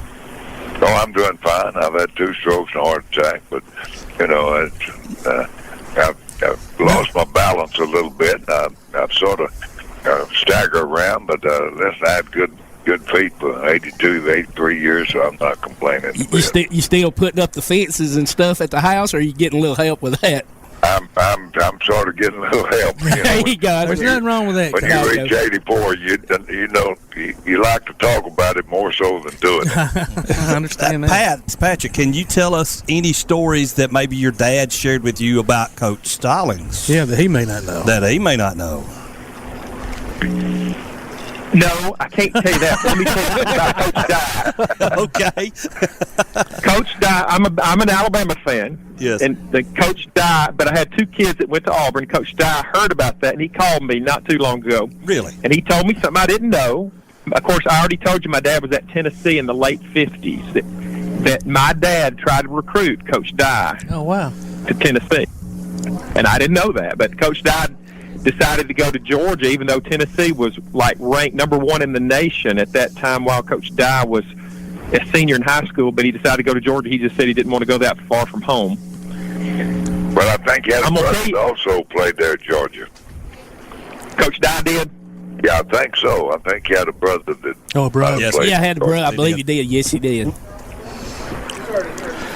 I will tell you another little interesting story the audience would find interesting about my dad told me about one thing that went on one time. They were playing an away game at an SEC stadium. It wasn't Auburn in the early 70s. And the coaches in the Alabama press box just basically accidentally discovered that they were listening. They could listen to the headset communication between the coaches on the field and the press box for the other team.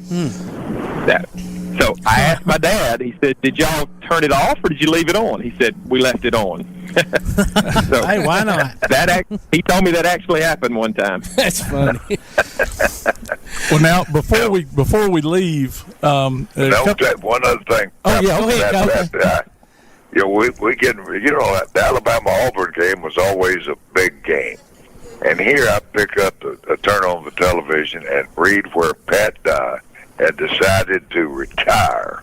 Right before the game. Yeah. Right before the Alabama game. Lord have mercy. I said, your players don't need any extra incentive to beat us anyway. And here you are retired the day before the game. So I remember that well. But y'all won. Alabama won that year, didn't you? I think so. They did, Coach. Sure did. Stan White and the boys were doing a drive in the second half that was going to get them back into the game, drove it down to the end zone, and guess who had a pick six? Y'all know him. Come on, boys. Y'all know who it was. Yeah.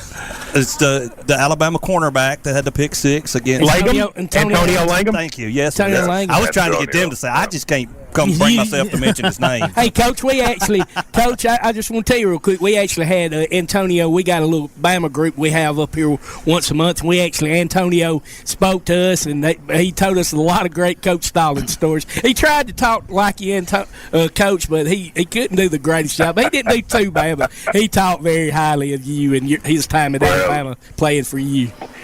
What a great player he was, and it was a joy to coach him. And if I had a few like him, you wouldn't need coaches. You just spread them out and let them play. They said he was at an event with Coach Saban the other day. You know, of course, Coach Saban coached him with Cleveland, and they asked him. He said, "Don't you need guys like Antonio playing right now? Couldn't you put Antonio on the field right now?" And they said Coach Saban looked at Antonio and said, "Have you seen him lately? He's gained about 40, 50 pounds. He can't play for me now." Well, if I had a team, I guarantee you I'd want him on my team right now. Oh, absolutely. Regardless of what he weighed. Absolutely, Coach. Well, before we leave, Pat, I know you preach over at the North Huntsville Church of Christ, and you actually have a program on Sirius XM. You want to tease that a little bit? Yeah, every Sunday night at 8:04 Central Time p.m. It's called Bible Crossfire. It's on Sirius XM, which goes all over the nation and Canada. It's mainly a program where people can call in, and then we deal with religious issues, and they call in and ask their Bible questions, and we do our best to answer them every Sunday night at 8. What channel is that? You said it's Sirius XM. Which particular channel? It's Family Channel 131. It's the same station where you'd have James Dobson and those guys on there. Gotcha. Now Pat, that's Church of Christ? Yes.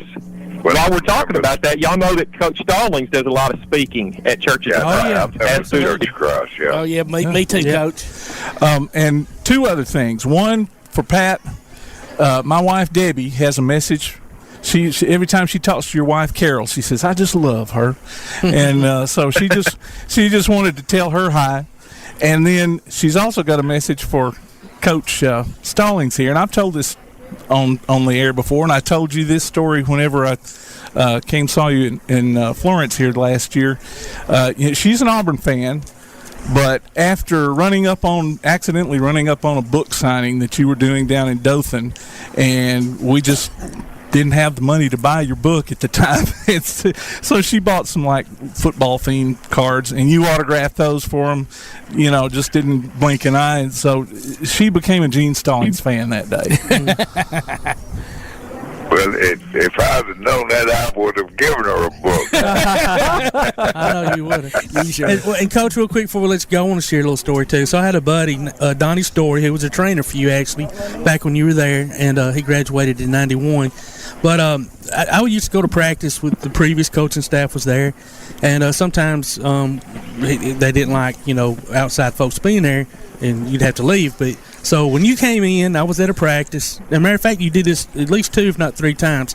But you always made it a point to come over and speak to some of us, ask us where we were from, ask us if we were going to the game, make sure we were cheering loud for the Tide.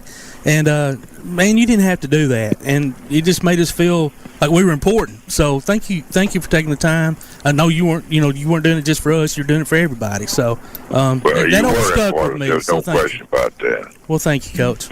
Well, Coach, we hope you can. Stallings. Go ahead, Pat. Coach Stallings is one of the only people that's famous like that, like a coach or something, who claims to be religious, where his life backs it up. Very rare. Absolutely. We've always appreciated that about Coach Stallings. Absolutely. Yeah. Pat, I appreciate that, and I'd love to hear you preach sometime. And maybe if I'm in the Huntsville area and on a Sunday, I'll stop by and surprise you. That would be. I'd be honored. Well, listen, you guys, it's always fun to be on your show, and thank you for honoring my old friend Ken Donahue, who we had several good years together, and he was a real plus on the Coach Bryant staff, I'll assure you. Okay, Coach, we appreciate you joining us. And Pat, we enjoy you, and hopefully we can have y'all back on again sometime. Holler anytime. Okay, thank you for having us. Thanks so much. Thank you, Pat. Y'all Good take to see care. y'all. Thanks a lot. Thank y'all. That was awesome. That is a red letter day here. I posted on Facebook. I said that was an honor doing that. And I'm special because Mr. Producer told me last night. So so you already need your dog. You're listening to Applebee's Tailgate Talk on WKAC to Big 1080. While others have come and gone, the Lions Den Gym has been roaring as a workout and exercise fixture in Athens, growing from its humble basement beginnings in 1981 to their current 10,000 square foot location at 212 Commercial Drive in Athens. The Lions Den offers 24/7 access to their ever-expanding equipment collection that includes treadmills and climbers, elliptical trainers, stationary bikes, loose weights and dumbbells, and over 45 different weight machines. Contact the Lions Den Gym about a membership today at 256-652-2627. Visit them online at lionsdengym.com or on Facebook. The Lions Den Gym, 256-652-2627. When you're looking for something special for your next event, why not bring in the most amazingly fine flavored shaved ice this side of the islands, Kona Ice of Decatur in Athens. Whether it's a school or major sporting event, a picnic, or festival, Kona Ice brings the fun and laughter. From their steel drum music to their signature flavor wave, where guests can flavor their own shaved ice. No event is too big or too small. Kona Ice makes fundraising easy too. Call Kona Ice today and tell them what you have in mind. 256-566-5298. Or look for them on your favorite social media platform. Kona Ice of Decatur in Athens. 256-566-5298. For screen printing, sign printing, banners, logo design, and more, look no further than That Shirt Printing Place. Located at 709 North Jefferson Street in Athens. Call 256-444-1827. That Shirt Printing Place. Visit them online at thatshirtprintingplacellc.com. Look for them on Facebook too. That Shirt Printing Place. 256-444-1927. That Shirt Printing Place. The Bama Zach Memorial Scholarship has been set up to honor the legacy of Bama Zach Green, a huge fan of the Crimson Tide, along with Limestone County sports. The scholarship will go each year to a male and female athlete from Limestone County. Checks should be made out to Bama Zach Memorial Scholarship and can be sent in care of Garth Garris, 13833 Pinnacle Drive, Athens, Alabama, 35613. Donations can also be made in person at First State Bank of the South at 1319 Highway 72 East in Athens. Thank you for showing your support for local athletes by giving to the Bama Zach Memorial Scholarship. Come see all your friends at Applebee's in Athens. 12 minutes guaranteed or it's free Monday through Friday, 11 a.m. to 3 p.m. 7 items to choose from. Can't make it for lunch? Visit them for happy hour, 3 p.m. to 7 p.m. or late night. Half-price appetizers with beverage purchase, 6 appetizers to choose from. Call 233-4430 or order online at Applebee's.com and pick your meal up with Carside to go. Applebee's Neighborhood Grill, Highway 72 in Athens, just off I-65. Eating good in the neighborhood. Keep up with local school, travel, youth, and amateur sports throughout the week with a Play Action Sports Update. Listen weekday mornings at 7:30 and weekday afternoons at 1:30 and 3:30 as we bring you the latest scores, news, and announcements from Limestone County and surrounding communities. That's the Play Action Sports Update 3 times a day, Monday through Friday on 1080 WKAC. You're listening to the best of Tailgate Talk on 1080 WKAC. Our producer, Tim Lambert, has wrangled up Roger Maris Jr. Mr. Maris, how are you doing? And thank you so much for joining us at Applebee's Tailgate Talk. Yeah, glad to be here. All right, man. It's good to hear from you. So, listen, me and Tim are the older of the bunch. We're sitting here amongst some guest hosts today, and they're all youngins, but they all claim that they remember your dad and his accomplishments and everything. And so we'll just jump kind of right into it. First of all, I want to commend you and your family. Back when Bonds and McGuire, all of them were out to beat that record, and y'all were so gracious in being at the games and shaking their hands after it was achieved and all that. In the moment, and I'm so glad you're here because I've always wondered how y'all felt in the moment. Did y'all kind of know that they may have been doing some extracurricular things to their bodies to become the home run hitters they were, or did that come sometime after when you really realized that? Going back to that the McGuire thing, I mean, it was definitely an exciting year for sure for baseball. I think it definitely helped bring baseball back. I think the home run thing and all that was good, and it was very exciting. But during that chase, I mean, I was obviously in my mind aware of what he was doing or what was going on, because at that time I had been myself playing travel softball and going around, and at that time that was performance enhancing drugs were very rampant in the softball arena. Yeah. And I was watching what the effects of that stuff were. So in my mind I clearly knew what was going on at that point in time. So that to me, in my mind, that makes it even more to me to show how gracious you were by that, because I mean, I know if that had been me in my family situation, that'd been my dad, boy, I'd have been heartfelt not to want to attend, knowing that there'd been some cheating going on to be able to achieve that record. And thank goodness, at least people my age, they have that asterisk by it. In our minds, it's still your dad's record, and always will be until whoever breaks it can be proven that it was all natural. Well, I think as far as the court of public opinion goes, I think a lot of people feel that way, and so that's a good feeling in that regard. Now I think it's kind of ironic. We're talking about the asterisk next to the game to the name, but whenever your dad broke the record, he didn't break it in the number of games that Babe Ruth did. So folks were kind of talking about him kind of the same way. Not like he cheated or anything, but that maybe there was an exception to the record. I don't know.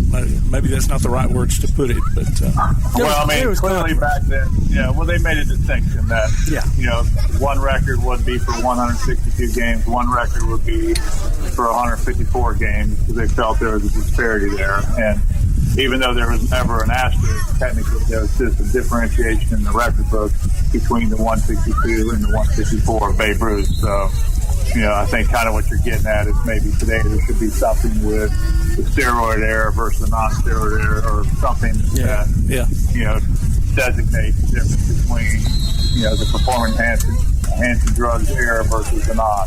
Yeah.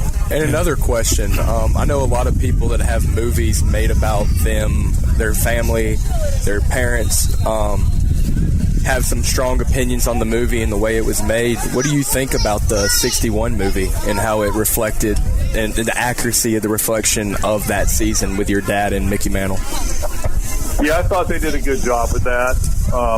Billy Crystal's the one who produced that movie, and he was a very good friend of Mickey's at the time, and a friend of the family. So, he was very aware of how everything went down and what took place, and I thought he did a good job depicting the whole season. Another question. In the movie, it says your dad, or it shows your dad didn't know how to make some good eggs. Is that true, or did he? Well, that was basically a good egg to him. So, yeah. Hey, helped him hit a lot of home runs. Good eggs. Yeah. No, he definitely. What he did is he took the bacon first, and then he'd throw the eggs on top of the bacon, and that's kind of how he took them. So yeah, they weren't the beautiful eggs, but that's how he liked them. Did the job. Yeah, no doubt. Well, Lisa, I want to ask you this because me and Tim were talking off air prior to the show about your dad not being in the Hall of Fame, and which is just people just you can ask anybody. I don't care where they live. First of all, they think that he's already in there, and obviously he should be in there. Does the Hall ever contact y'all? Or do you know, like, is he still on the voting records? Because I don't know how that goes. Well, yeah, I mean, basically, the Hall of Fame, they have a system on how people get on the ballots and how they don't, and when they're on, when they're off. And, he still has opportunities to be on the ballot at different times and get voted in, if it were to happen that way. So, yeah. So do people, or in the past, has anybody ever petitioned to help him, once he is back on the ballot, to get the votes that he deserves? Well, there's a lot of people out there that are, feel he should be in there. And like you said, a lot of people actually think he's in there. And technically, he kind of is in there because they got a display of him, but he's not been inducted officially. But, I mean, it's one of those things where, time's a funny thing. I don't know. One day that might come that way. But, as far as the family is concerned, we all feel like, he should be in the Hall of Fame based on, the things he accomplished. Yeah, absolutely.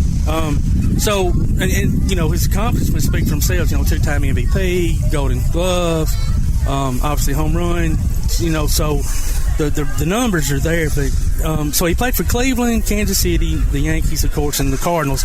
And I know he's with the Yankees longer than any other tenure with any other team. But did he have was New York his favorite team, or did he have a different team that he enjoyed playing for more than one than the other? Well, his whole thing was like if you're playing sports and you want to be in the best place you can possibly be as far as fans that know the game and have a passion for the game, New York, as long as you're doing well, there's no better place to do well than in New York. Yeah. But as far as fans are concerned, I mean, the most loyal fans, they're going to stick with you through rough times, and good times are going to be the Cardinal fans. So he really enjoyed his time in St. Louis, but obviously, playing in New York and doing some great things there, those are great moments too. And speaking of the fans and their loyalty when you're doing good in New York, I mean, the movie showed the fans weren't rooting for him. They all wanted Mickey to do it. Even though same team would have been great, both of them got it. Did he enjoy the fans that season and the way that they treated him because he was new to the team and whatnot that season? No, basically, 61 was a hard season for him just based on the fact that everything that was, surrounding him with the situation with Babe Ruth. There's all the Babe Ruth fans, not just with the baseball fans, but with the reporter and the commissioner. and then you had the Mickey fans, and then you had some Roger Maris fans, but it's like anything else. I mean, we're all human, and we all, legends like Babe, we want him to keep what he's got. And then you got Mickey, who came up in the farm system, and he was, the next golden boy, and people wanted him. And Dad was a new guy on the block, and the year before that, he beat Mickey out for the MVP in '60. So, for him to come around in '61 and do what he did, it's just, there's just a lot of different stories going on at that point in time, and everybody had their favorites, but he was definitely the lowest tier for sure. So tell us what you have going on and what all you're involved in right now. Well, basically, I started a company with my brother. It's called 61 Outfitters, and our slogan is "Where the Quest Begins." And we have 4 different apparel lines. We have a hunting apparel line, a fishing apparel line, and a baseball apparel line, and a lifestyle line. And our hunting is home run hunting, quest to bag the best, and fishing is home run fishing, quest to catch the best, and then our baseball collection and our lifestyles collection is quest to be the best. And our clothing has 61 on it, obviously, knowing where the 61 comes from is my dad. And it's all about remembering. So when you see the 61 in our designs, we want everybody to stop and remember the people who put them on their quest in life, whether it was hunting, fishing, or life itself. And remember those people, because we all had somebody who put us on our quest, whether it was our mom, dad, brother, sister, cousin, somebody. And, take a second and remember those people and head out on your quest. So that's kind of what we've been doing here the last year, and it's all going well. Well, that's great, man. So, are y'all in any stores right now? And if not, what is there one web page that everybody can go to check out the variety of products? Yeah, we got in a couple stores here locally, but we're pretty much doing online. So our site is 61outfitters.com. Okay. And that's where you can find our website and all our apparel. All right, man. Well, I'd like to encourage everybody to go out there and check that out and purchase some of that wonderful apparel. And it's a testament to you and your brothers, and to start that as a family business. And what a better way to honor your father. So I know he'd be proud. We want to thank you so much for joining us, Mr. Maris, and don't be a stranger. Hope to have you back on sometime soon. Okay, sounds good, guys. Have a great day. All right, man. Take care. All right, man. That was an awesome interview with Roger Maris Jr. You're listening to Applebee's Tailgate Talk on the Big 1080 WKC. Bring a little caffeination inspiration to your next event with Travelin' Tom's Coffee of Athens. Turn up the heat in these cooler months with their signature products, including a full coffee menu, white chocolate mocha, lattes, frappes, energy drinks, lemonades, and teas. Travelin' Tom serves events of any size, concerts, neighborhood block parties, high school football games, you name it. Travelin' Tom's Coffee of Athens is sure to make any event a little sweeter. Visit Travelin' Tom's Coffee of Athens on Facebook or call them at 434-1734. Travelin' Tom's Coffee of Athens. While others have come and gone, the Lion's Den Gym has been roaring as a workout and exercise fixture in Athens, growing from its humble basement beginnings in 1981 to their current 10,000 square foot location at 212 Commercial Drive in Athens. The Lion's Den offers 24/7 access to their ever-expanding equipment collection that includes treadmills and climbers, elliptical trainers, stationary bikes, loose weights and dumbbells, and over 45 different weight machines. Contact the Lion's Den Gym about a membership today at 256-652-2627. Visit them online at lionsdengym.com or on Facebook. The Lions Den Gym, 256-652-2627. If your place on the water needs some attention, call BP Riverworks. Boathouses, docks, seawalls, and repairs. Call Baron Pugh at 251-200-2273 or Tracer Pugh at 256-206-7097. BP Riverworks. Licensed and insured, 251-200-2273 or 256-206-7097.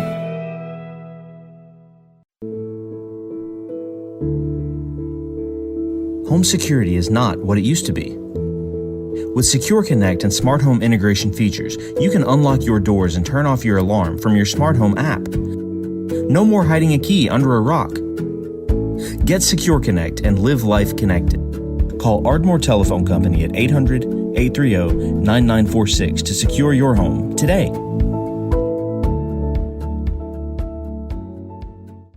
I love playing sports, especially for my school.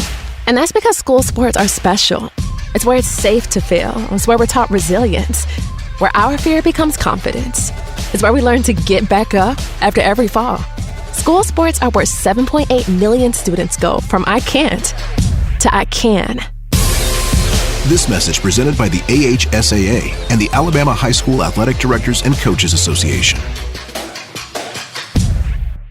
Shotgun formation, 2 backs in the backfield. He's going to hand it off to the second man through. Touchdown! Join us this upcoming season for Limestone County football, streamed right to your computer or mobile device on the Play Action Sports app. You can also hear it on your Amazon Echo by saying, Alexa, open Play Action Sports. Listen for the replay of select games Sunday afternoons on WKAC and download each game from the archives anytime you want.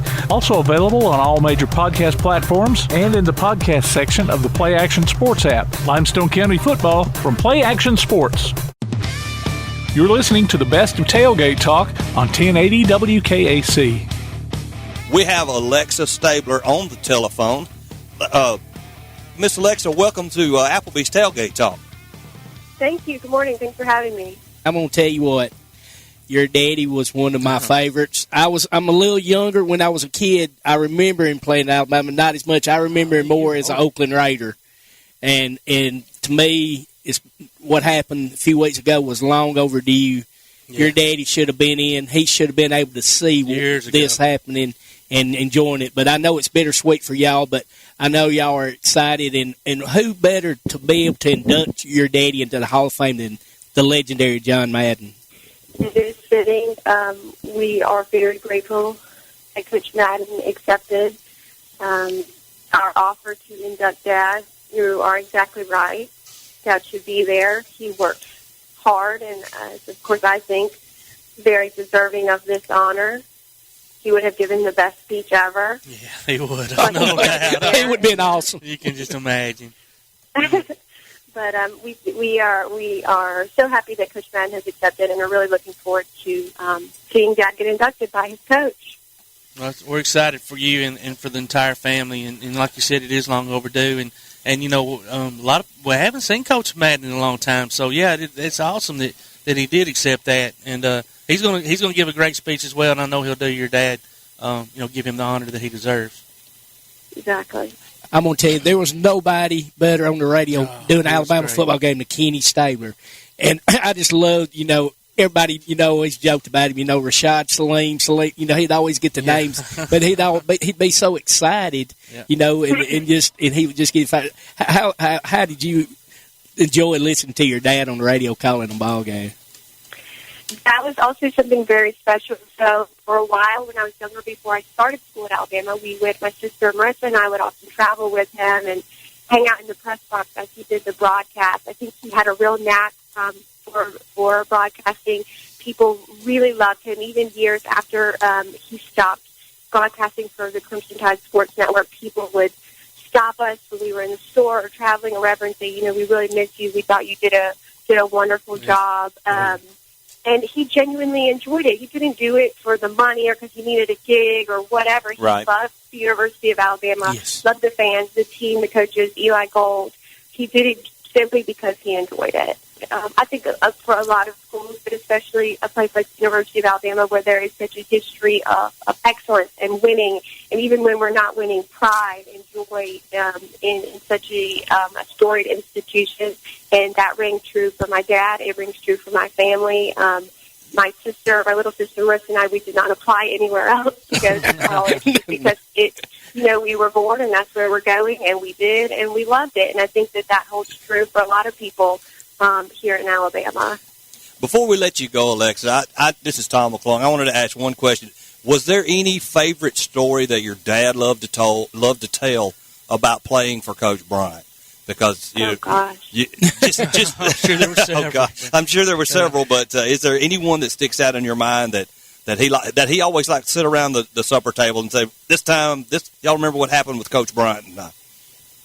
Well, that's a good question, and let me say that my dad, as successful as he was in his football career, was a very humble person. He never talked about oh, I remember this game, or I threw this pass, or I won in the last 2 minutes of the game, or super humble as a kid, never sat us down and made us watch tape or anything like that. I mean, truly, but so no, not really, but I will say I do remember him talking about, probably because someone else brought it up, but he wasn't one to talk about himself, about getting put on the brown jersey team because he was, he made bad decisions. He liked to have a good time, and maybe those decisions weren't always the best for his football career, but fortunately, he was talented enough to where he could go out or have a good time and maybe not do what he was supposed to be doing, but still do well enough to stay on the team.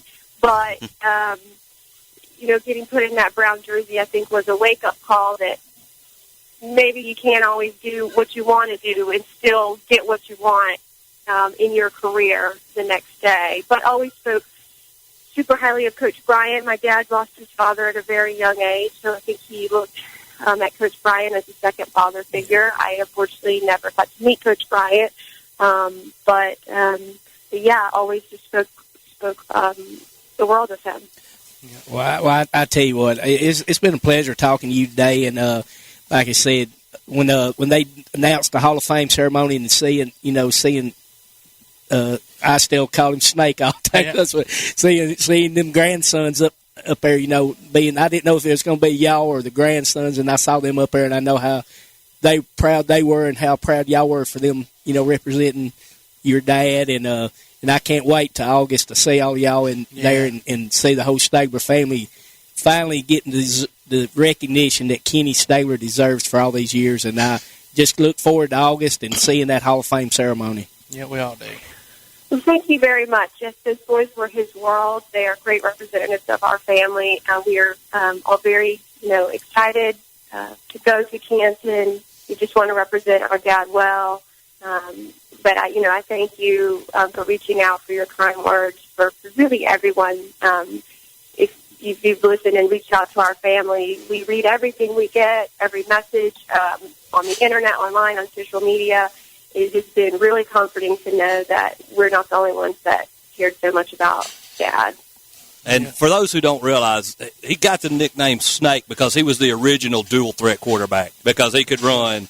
And he could run sideline to sideline. He was awesome. He was the man. He was good. Alexa, thank you so much for joining us this morning, taking time out of your day. You have an open invitation anytime you want to join the show.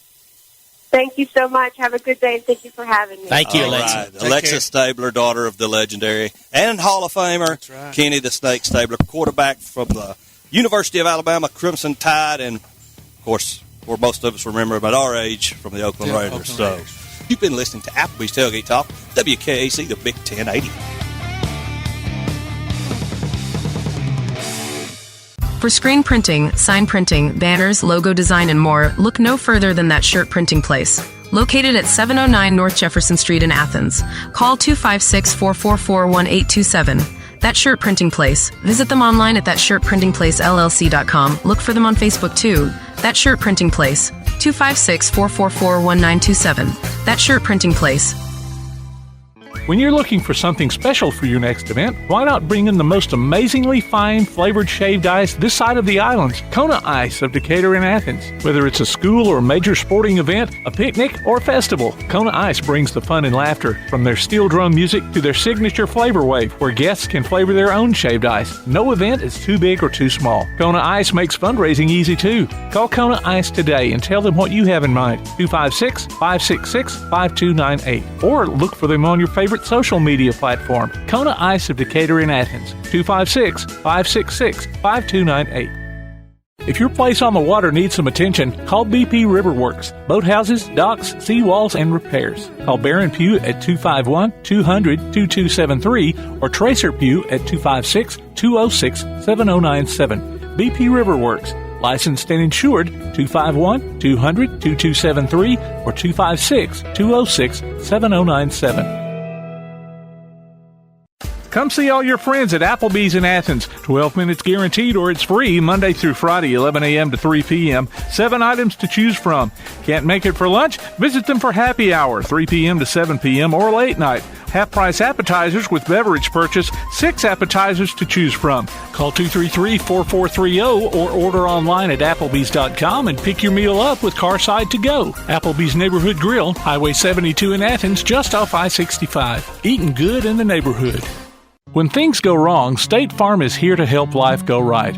And Agent Michael Howell is the one who can help get things back on track. See Michael for your auto, home, life, health, property, and business insurance, and be ready for those unexpected twists that life throws at you. Ask about banking and annuities, too. Call State Farm Agent Michael Howell at 232-5400. Visit him online at michaelhowell.net or go see him at 903 South Clinton Street in Athens. State Farm Agent Michael Howell. There when things go wrong, here to help life go right.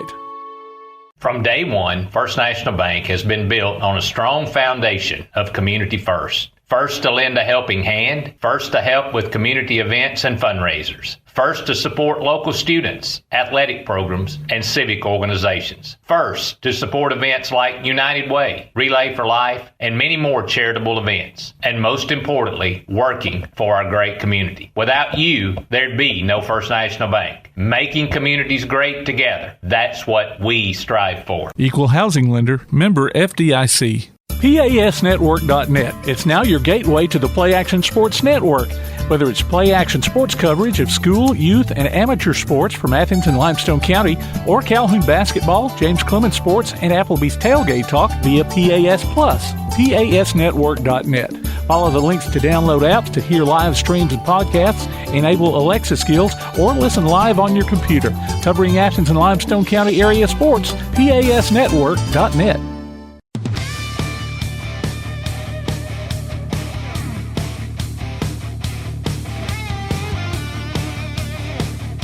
You've been listening to the best of Tailgate Talk. You can hear the archive of this and other shows online at tailgatetalk.net. Join us next Saturday at 10 a.m. Applebee's Tailgate Talk is a production of Play Action Sports on 1080 WKAC.